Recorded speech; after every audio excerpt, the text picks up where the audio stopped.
नवनवीन व्हिडिओ पाहण्यासाठी व आमच्या सोबत राहण्यासाठी चॅनलला सबस्क्राइब करायला विसरू नका।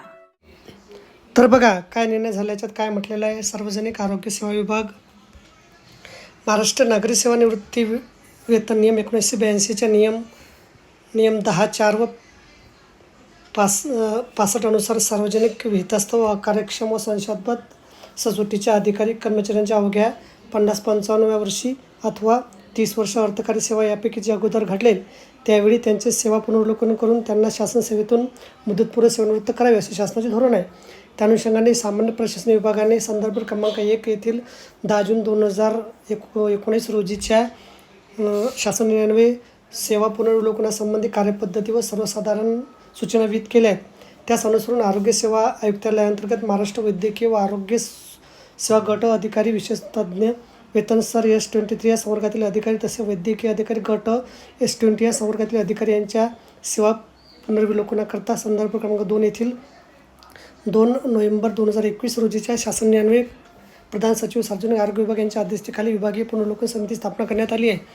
विभागीय पुनर्वलोकन समितीने केलेल्या शिफारशी अनुसरून आरोग्य सेवा आयुक्तालयाअंतर्गत महाराष्ट्र वैद्यकीय व आरोग्य सेवा गट तसेच सामान्य राज्यसेवा गटामधील अधिकारी विशेष तज्ज्ञ वेतन स्तर S23 या संवर्गातील अधिकारी तसेच वैद्यकीय अधिकारी गट S20 संवर्गातील सोबत जोडलेल्या प्रपत्रांमध्ये नमूद केले एकूण 11 अधिकाऱ्यांची सेवा त्यांच्या वयाच्या 50-55व्या वर्षी अथवा 30 वर्ष अर्थकारी सेवा यापैकी जे अगोदर घडेल त्यानंतर चालू ठेवण्यास मान्यता देण्यात येत आहे। संदर्भ क्रमांक 3 व 4 येथील नमूद प्राप्त प्रस्तावानुसार आरोग्य सेवा आयुक्तालयाअंतर्गत महाराष्ट्र वैद्यकीय व आरोग्य सेवा गटामधील अधिकारी विशेष तज्ज्ञ वेतन स्तर S23 या संवर्गातील अधिकारी तसेच वैद्यकीय अधिकारी गट S20 संवर्गातील या संवर्गातील अधिकाऱ्यांच्या वयाच्या 50-55व्या वर्षी अथवा 30 वर्ष अर्थकारी सेवा यापैकी जे अगोदर घडेल त्यावेळी त्यांचे सेवाने पुनर्विलोकन करण्यासाठीचा विहित प्रस्ताव प्रधान सचिव सार्वजनिक आरोग्य विभाग यांच्या अध्यक्षतेखालील विभागीय पुनर्विलोकन समिती समोर चक्रीय पद्धतीने सादर करण्यात आला होता।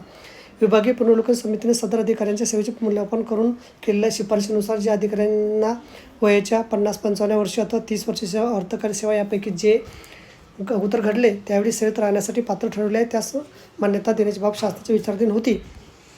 सोबत जोडलेल्या प्रपत्रातील नमूद अधिकाऱ्यांची सेवा त्यांच्या 50-55व्या वर्षानंतर किंवा अर्थकारी सेवाची 30 वर्षे पूर्ण झाल्यानंतर पुढे चालू ठेवण्यास मान्यता मिळाल्याबाबतची नोंद त्यांच्या सेवा पुस्तकात घेण्यात यावी। तर बघा अशा प्रकारे अत्यंत महत्त्वाची माहिती आपल्याला समजली असेल। व्हिडिओसुद्धा आवडला असेल लाईक करा आणि शेअर करायला विसरू नका। धन्यवाद।